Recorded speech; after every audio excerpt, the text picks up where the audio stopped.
Bismillahirrahmanirrahim. Assalamualaikum warahmatullahi wabarakatuh.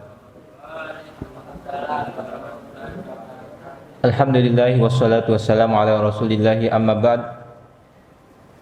Ikhwan fiddin rahimakumullah. Kita lanjutkan bacaan hadis kita. Membaca kitab Bulughul Maram karya Syekh Al-Imam Ibnu Hajar Al-Asqalani rahimahullahu ta'ala rahmatan wasi'ah. Sebelumnya kita telah membaca hadis An Ibni Umar radhiyallahu anhuma anna nabiyya qala asyufuqul humrah. Kita akan lanjutkan pembahasan kita kali ini di hadis yang diriwayatkan oleh Imam Hakim. Walil Hakim min hadis Jabir nahwuhu wa zada fil ladzi yuharrimu at'am annahu yadhhabu mustatilan fil ufuqi wa fil akhar annahu kadzana bisirhan.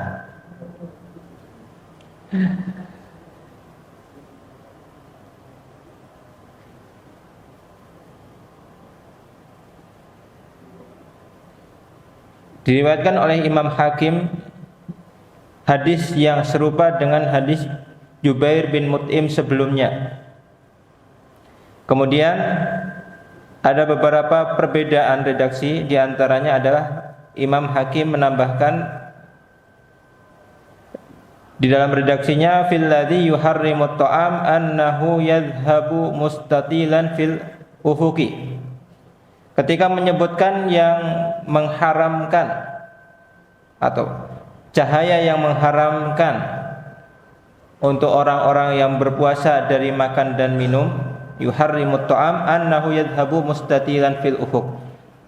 Cahayanya itu memanjang di ufuk, horizontal, dari arah utara sampai ke selatan.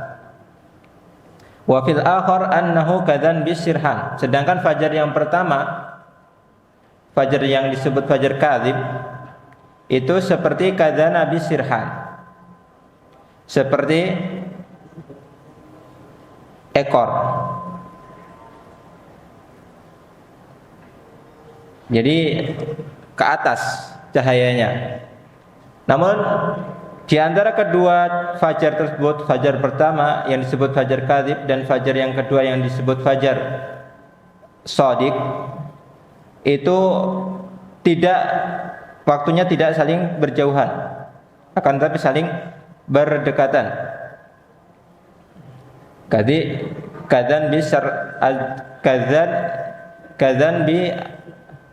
bisirhan adalah yang dimaksud adalah ekor serigala. Jadi keduanya itu saling beriringan. Yang pertama kemudian nanti akan segera diiringi dengan cahaya fajar yang kedua, yaitu fajar shadiq. Wa an Ibnu Mas'udin radhiyallahu anhu qala Rasulullah sallallahu alaihi wasallam afdalul a'mal as-salatu fi awwali waqtiha, rawahu Tirmidzi wa Hakim wa sahahahu wa asluhu fi sahihaini. Diriwayatkan oleh dari jalur Ibnu Mas'ud radhiyallahu anhu bahwa Rasulullah bersabda, sebaik-baik salat adalah yang dikerjakan di awal waktunya. Hadis diriwayatkan oleh Imam Tirmidzi dan juga Imam Hakim. Dan keduanya yaitu Imam Tirmidzi dan Imam Hakim mensahihkan hadis ini. Hadis ini juga secara makna itu terdapat di dalam kitab Sahihain, yaitu kitab Bukhari dan kitab Sahih Muslim.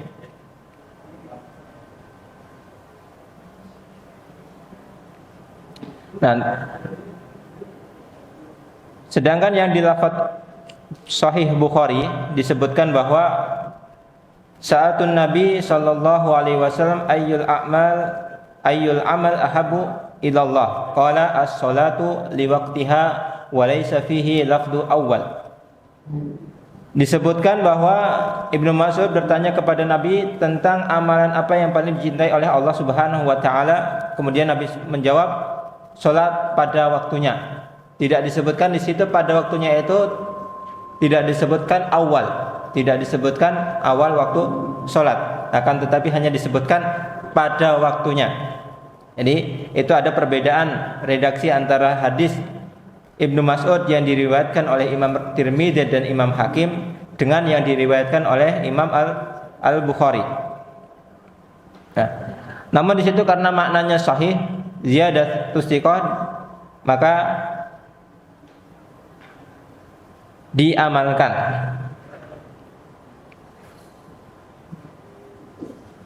Nah, lalu bagaimana? Apakah benar salat adalah ibadah yang paling dicintai oleh Allah Subhanahu wa taala, yang paling afdal? Nah, bagaimana dengan iman? Tentu iman itu adalah lebih mulia daripada atau lebih afdal daripada salat. Karena iman adalah syarat sahnya salat, dan tidak ada ibadah apapun yang berpahala kecuali apabila telah didahului dengan keimanan, yang menunjukkan bahwa iman itu lebih afdal daripada ibadah apapun. Namun tidak ada pertentangan antara keduanya, sehingga ulama pun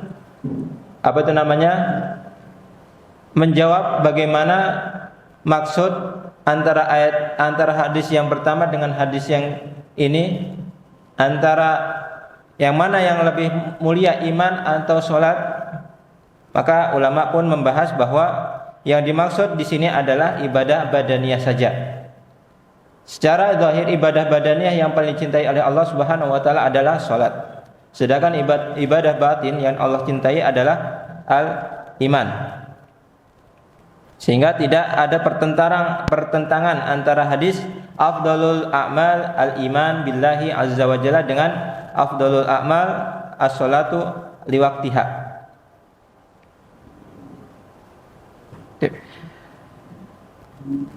Keutamaan salat tepat pada waktunya, terlebih lagi di awal waktu, itu tidak bertentangan dengan hadis-hadis yang menerangkan bahwa ada beberapa salat yang mana disunahkan untuk diakhirkan, seperti salat duhur ketika cuaca sangat panas, maka kita disunahkan untuk mengakhirkan, dan itu lebih afdal daripada kita salat di awal waktu di mana cuacanya benar sangat panas. Kemudian juga di salat yang lainnya, ada beberapa salat, di antaranya adalah salat Isya, yang mana sebenarnya disunahkan laula an asyqa ala ummati la akhartuha. Seandainya saya tidak memberatkan umat ini, umat Islam, tentu saya akan mengakhirkan salat Isya sampai benar-benar malam. Di dalam riwayat yang lain disebutkan bahwa ila an-nisf, sampai pertengahan malam.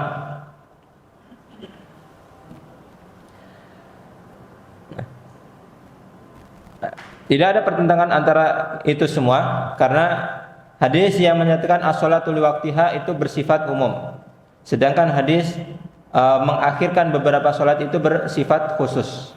Dan yang umum dan khusus itu tidak saling bertentangan. Kita amalkan yang umum sesuai dengan keumumannya, dan apabila ada yang khas maka kita amalkan hanya untuk yang dikhususkan saja. As-salatu fi awwali waqtiha itu juga dikuatkan dengan dalil-dalil yang lain, di antaranya adalah innahum kanu yusari'una fil khairat. Di dalam Al-Qur'an disebutkan bahwa innahum kanu yusari'una fil khairat, disebutkan tentang sifat para nabi.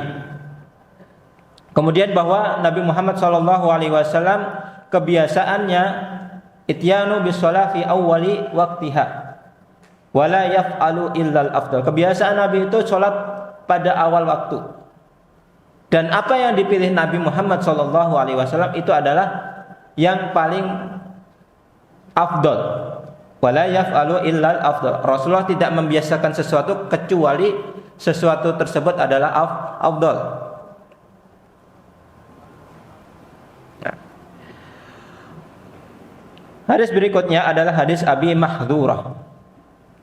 Hadis Abi Mahdurah anna Nabiy sallallahu alaihi wasallam qala awwalul waqti ridwanullah wa awsatuhu rahmatullah wa akhiruhu afullahi akhrajahu ad-Daruqutni bi sanadin dhaif jiddan. Diriwayatkan dari Abu Mahdurah bahwa Nabi sallallahu alaihi wasallam bersabda, waktu permulaan waktu sholat itu ada keridhaan Allah, di tengahnya ada rahmat Allah, di akhirnya ada ampunan Allah. Namun hadis ini sangat dhaif sampai mu'alif berkata bisa nadin dhaif jiddan. Hadisnya sangat lemah sehingga tidak perlu kita bahas. Wali Tirmidzi min hadisi Ibnu Umar nahwuhu dunal awsat wa huwa dhaifun aidan. Kemudian disebutkan juga hadis yang memiliki makna yang hampir sama, memiliki makna yang sama tanpa ada kata al-awsat. Namun apa? Hadis ini juga dhaif. Nah, itu kedua hadis itu tidak bisa saling menguatkan. Kenapa? Karena sama-sama sangat dhaif.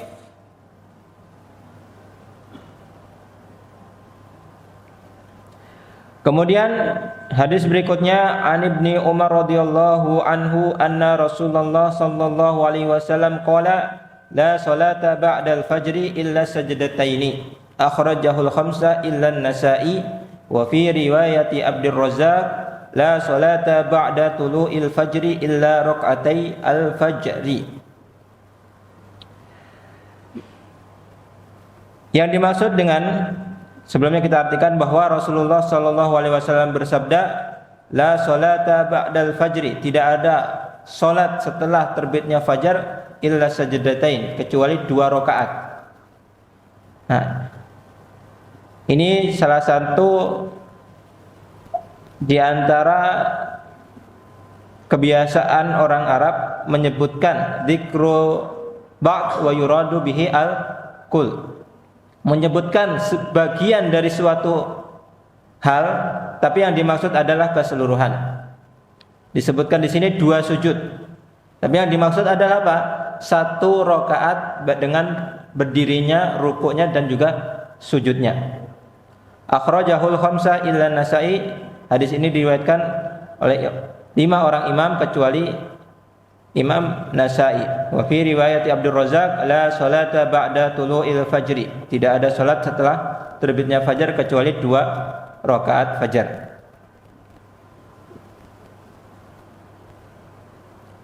Baik. Hadis ini merupakan hadis tentang larangan untuk mengerjakan salat nafilah setelah terbitnya fajar, kecuali salat sunnah fajar. Jadi tidak ada salat sunnah setelah azan subuh kecuali 2 rakaat salat fajar. Wa dzalika annahu wa in kana lafdhuhu nafyan fa huwa fi ma'na an-nahyi wa aslun nahyi at-tahrim. Dalam hadis tersebut redaksinya adalah an-nafyu, meniadakan, tidak ada sholat.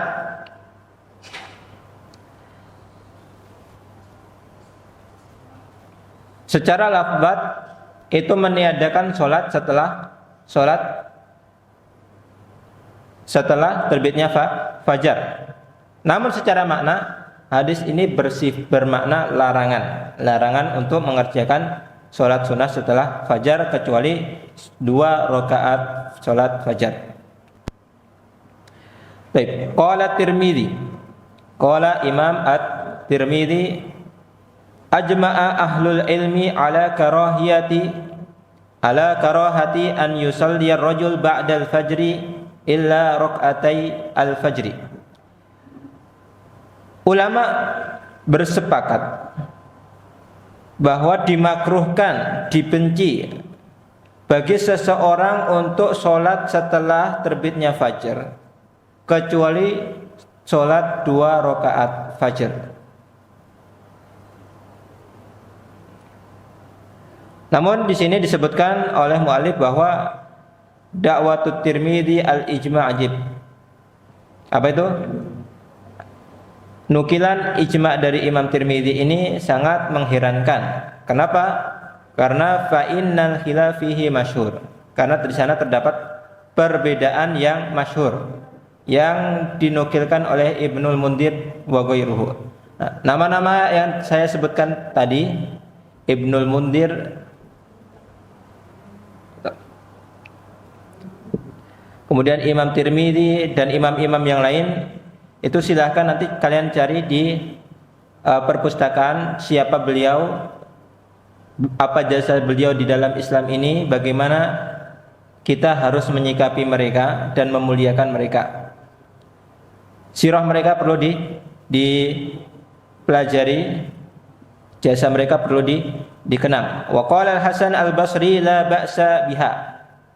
Nah, disebutkan bahwa Imam Al-Hasan Al-Basri itu diantara yang membolehkan sholat sunnah setelah terbitnya fajar, berapapun rakaatnya, tidak hanya terkait dengan sholat sunnah fajar saja. Baik, sedangkan Imam Malik itu berpendapat bolehnya seorang yang biasanya sholat malam, kemudian dia ketiduran, dia boleh untuk mengqadha sholatnya, yaitu mengerjakan sholat sunnah yang sebelumnya dikerjakan sebelum fajar, itu boleh dikerjakan setelah fajar.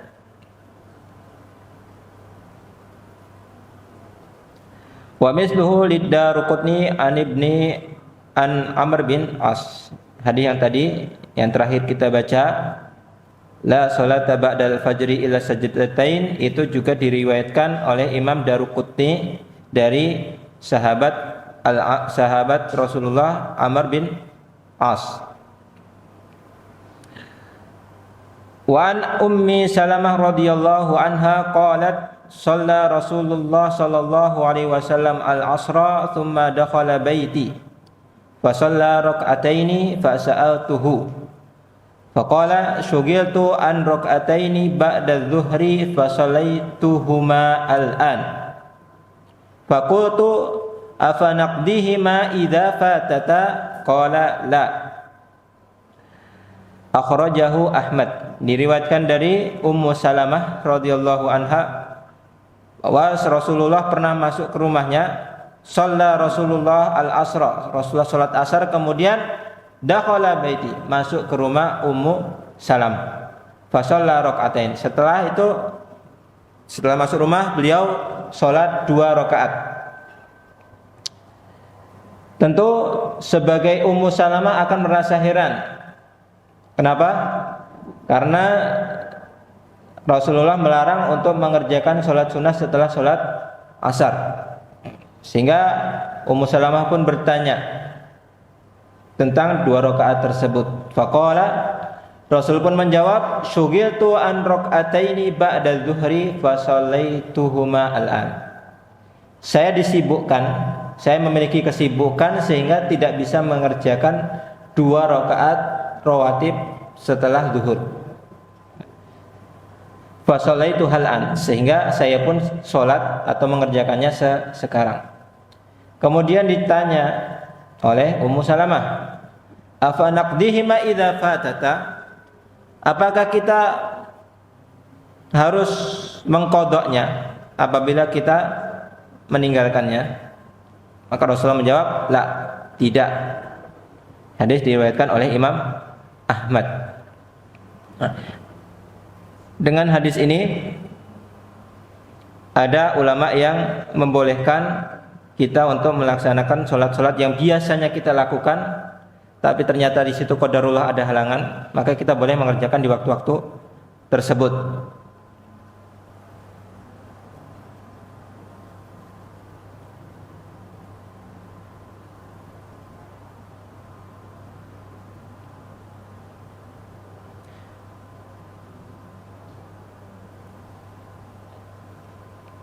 Namun dari lafaz Rasulullah dikatakan qala la, itu ada yang mengambil kesimpulan bahwa tidak boleh. Itu hanya kekhususan yang dimiliki oleh Rasulullah.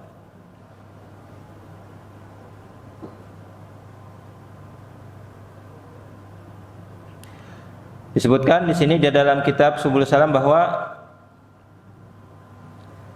hadis ini al-hadis dalilun ala ma salaf min annal qada fi dzalikal waqt kana min khasaisi. Hadis ini menjadi dalil bahwa mengqada salat sunnah di waktu yang terlarang itu hanya kekhususan yang dimiliki oleh Nabi Muhammad SAW. Tidak boleh diamalkan oleh umatnya. Disebutkan di dalam hadis Aisyah radhiyallahu anha annahu sallallahu alaihi wasallam kana yusalli ba'dal asri wa yanha anha wa yuwasil wa yanha anil wisal. Bahwa Nabi sholat setelah sholat asar, sholat sunnah setelah sholat asar, akan tetapi beliau melarang umatnya untuk melakukannya. Rasulullah juga mengerjakan puasa wisal dan melarang umatnya dari puasa wisal. Itu menunjukkan bahwa keduanya merupakan kekhususan yang dimiliki oleh Rasulullah Shallallahu Alaihi Wasallam.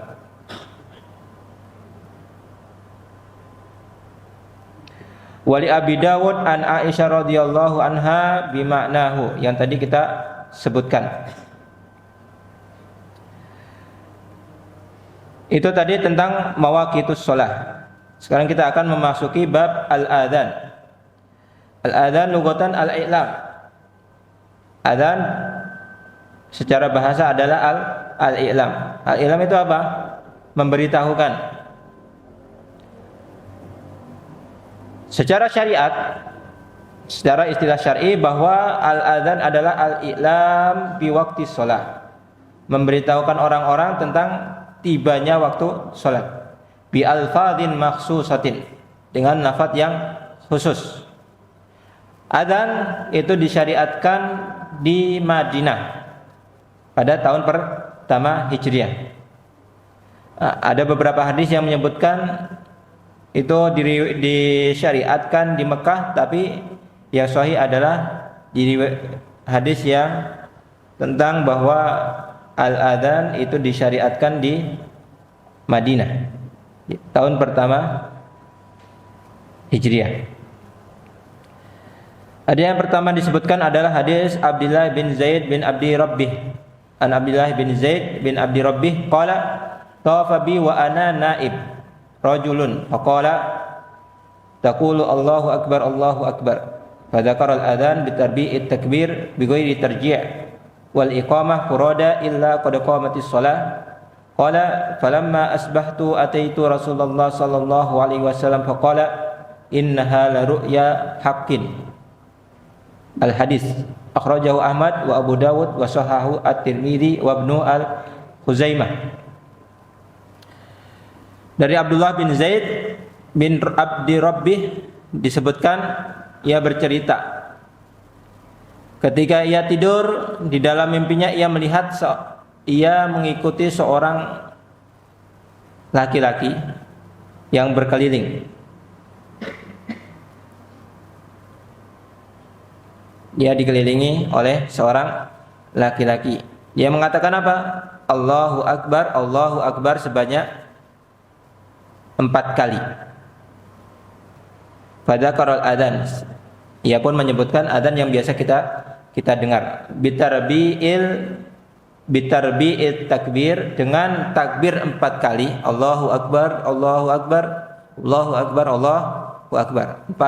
takbir. Bi ghairi tarji'. Apa yang dimaksud dengan tarji'?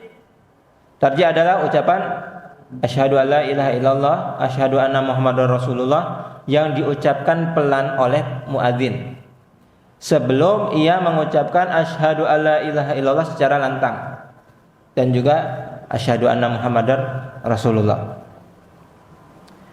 Wal iqamah furada, sedangkan lafaz iqamah itu ganjil.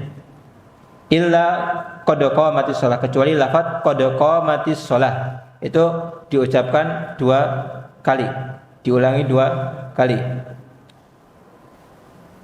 Qala falamma asbahtu, ketika pagi hari, ataitu Rasulullah, saya mendatangi Rasulullah. Wa qala innaha la ru'ya haqqin, mimpimu itu adalah benar. Nah, al-hadis. Nah, al-hadis, ulama menyebutkan al-hadis, al-ayah itu menunjukkan bahwa sebenarnya hadisnya itu panjang, ayatnya itu masih panjang, ada kelanjutannya. Itu sering disebutkan di akhir hadis ataupun di akhir ayat ataupun di akhir bait syair. Al-bait, al-hadis, al-ayah. Itu menunjukkan apa? Sebenarnya di situ masih ada redaksi yang panjang, cuman diambil yang diperlukan saja, diambil yang sesuai dengan tema. Abdullah bin Zaid, namanya adalah Abu Muhammad Abdullah bin Zaid. Dia adalah seorang Ansor dari Khazraj. Dia menyaksikan peristiwa Aqabah, juga perang Badar, dan peristiwa-peristiwa setelah itu. Wafat di Madinah pada tahun 32 Hijriah.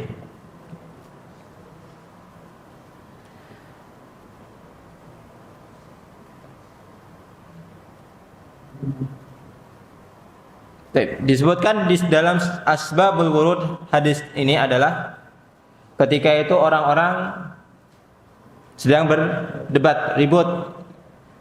Orang-orang sudah banyak, lalu bagaimana cara kita untuk memanggil mereka untuk sholat? Faqalu lawit takhadna naqusan. Kalau kita pakai nakus bagaimana? Lonceng bagaimana? Boleh tidak?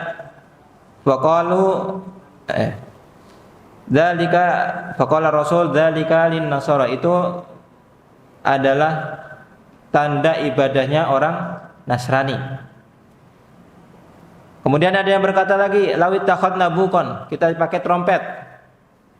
Rasulullah bersabda itu adalah tandanya orang Yahudi.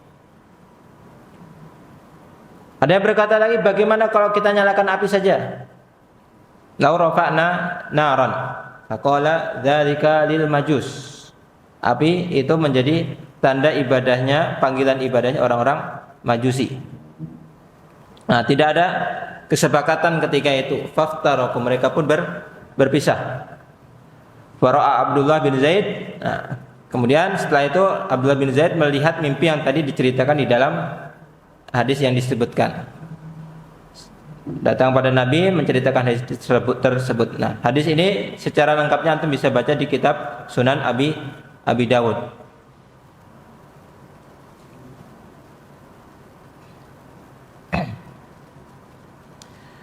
Hadis ini menjadi dalil ulama yang berpendapat bahwa azan itu sebagaimana yang kita praktekkan sekarang ini.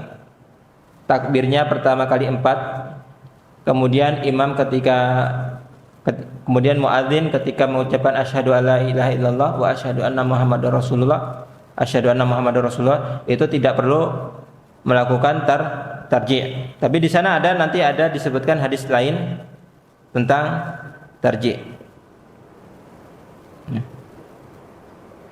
Ini merupakan dalil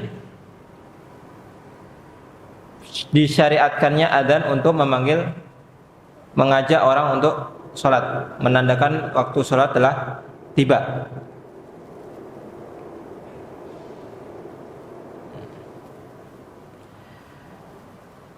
Dalam perkara adzan, ikhtalafal ulama fi wujubihi. Ulama berselisih apakah adzan itu disyariatkan secara wajib, apakah diwajibkan untuk adzan atau tidak. Namun yang tidak perlu diragukan lagi bahwa adzan adalah termasuk syiar dari syiar-syiar Islam.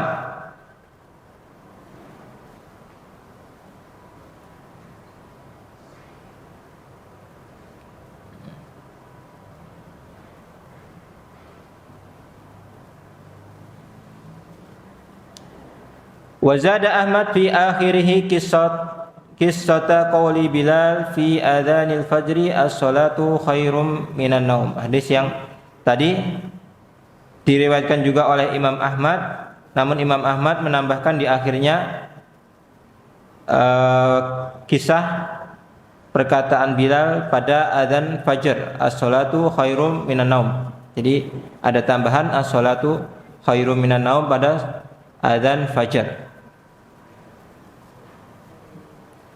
Namun di sini disebutkan bahwa hadis ziyadatu Ahmad fihi dha'fun, fihi inqita', fa huwa hadis dhaif.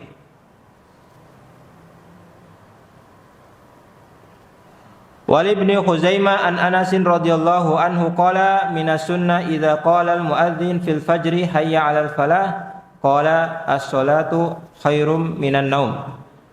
Diriwayatkan juga oleh Imam Ibnu Khuzaimah dari Anas bin Malik radhiyallahu anhu bahwa ia berkata, termasuk di antara sunnah adalah perkataan muadzin ketika azan salat subuh, setelah hayya al falah, ia mengatakan as-salatu khairum minan naum.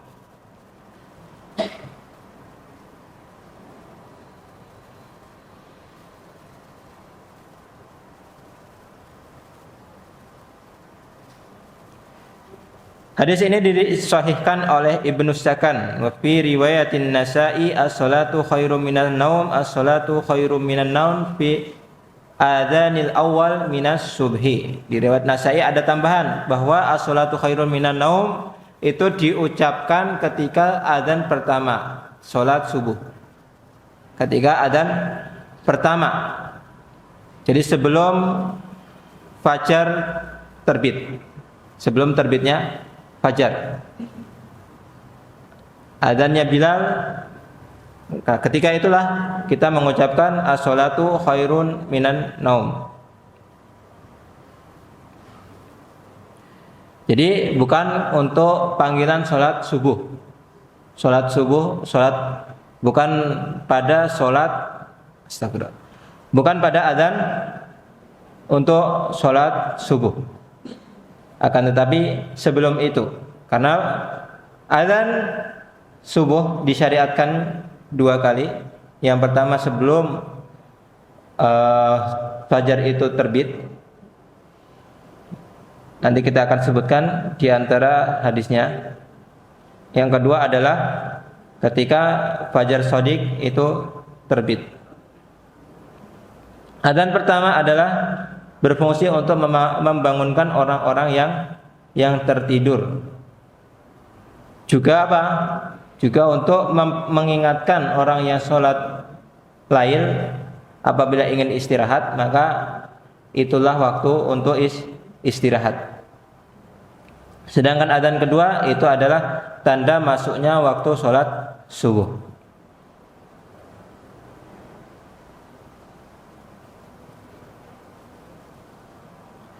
Baik, wa an Abi Mahdhurah anna Nabiy sallallahu alaihi wasallam 'allamahu al-adhan fa dzakara fihi at-tarji' akhrajahu Muslim.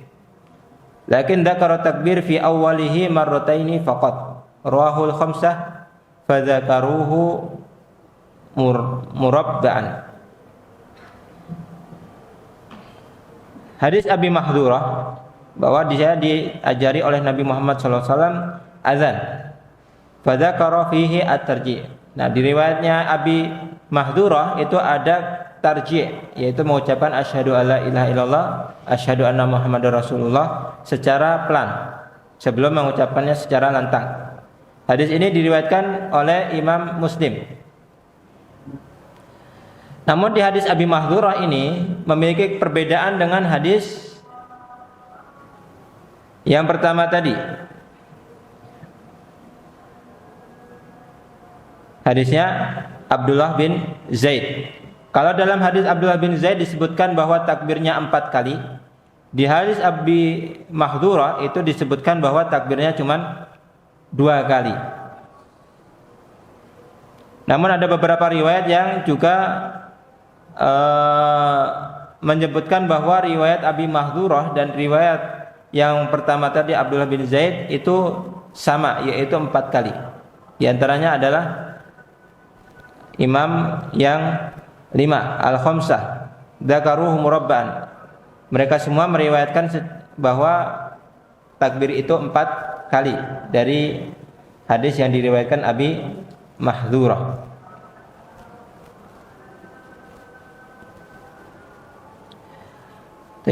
Fahadha huwa tarji' alladhi dhahaba jumhur ulama ila annahu masyru'.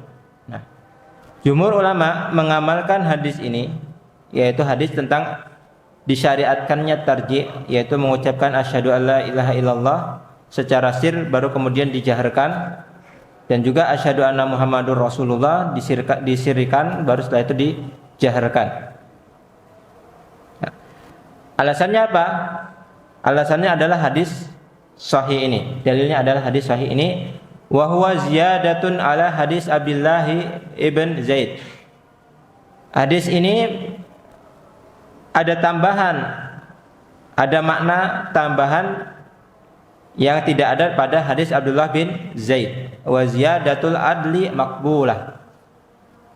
Tambahan redaksi yang ditambahkan oleh orang-orang yang adil, yang memiliki sifat adalah, itu diterima.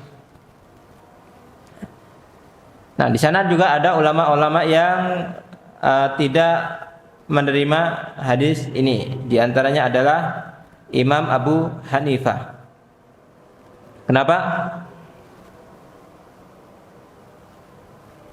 Karena mengamalkan hadis Abdullah bin Zaid.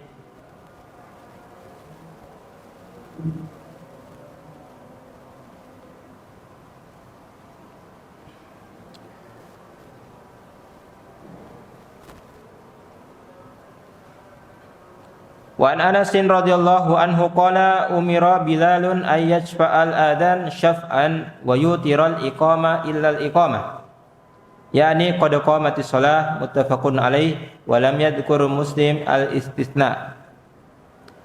Dari Anas bin Malik radhiyallahu anhu, ia berkata, Bilal diperintahkan an yashfa'al adhan, untuk menggenapkan adzan, wa yutiral iqamah, dan mengganjilkan iqamah.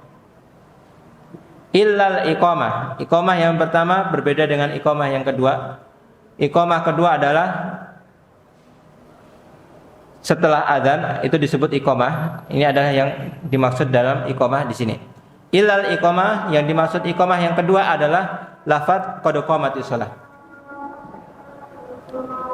Jadi al-iqamah di sini maknanya adalah qad qamatis shalah, sedangkan yang iqamah pertama adalah lafaz iqamah dari awal sampai akhir. Allahu akbar sampai la ilaha illallah.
Hadis ini menjadi dalil, hadis Anas menjadi dalil bahwa adzan itu disunahkan untuk diucapkan masing-masing kalimatnya dua kali, sedangkan iqamah cukup satu kali kecuali al-iqamah, yaitu ucapan qad qamatis shalah diucapkan 2 kali.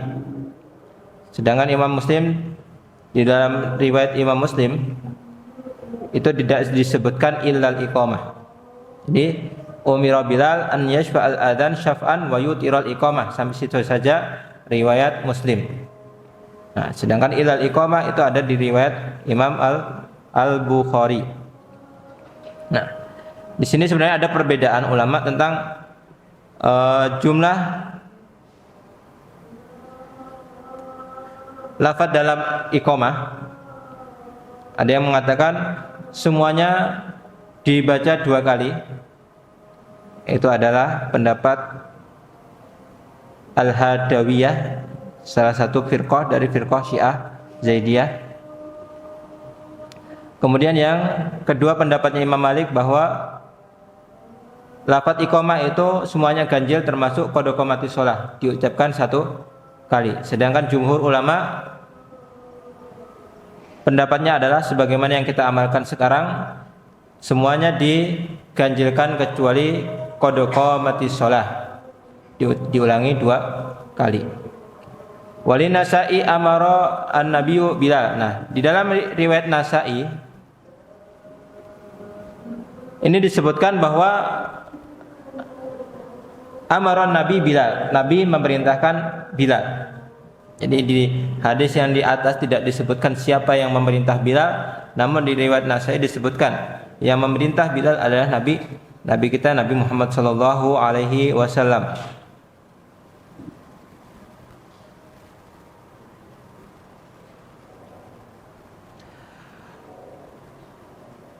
Wa an Abi Juhaifah qala ra'aitu Bilalan yu'adzinu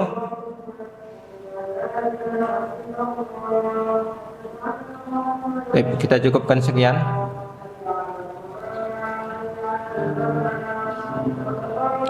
Naqtatim bi kafaratul majlis.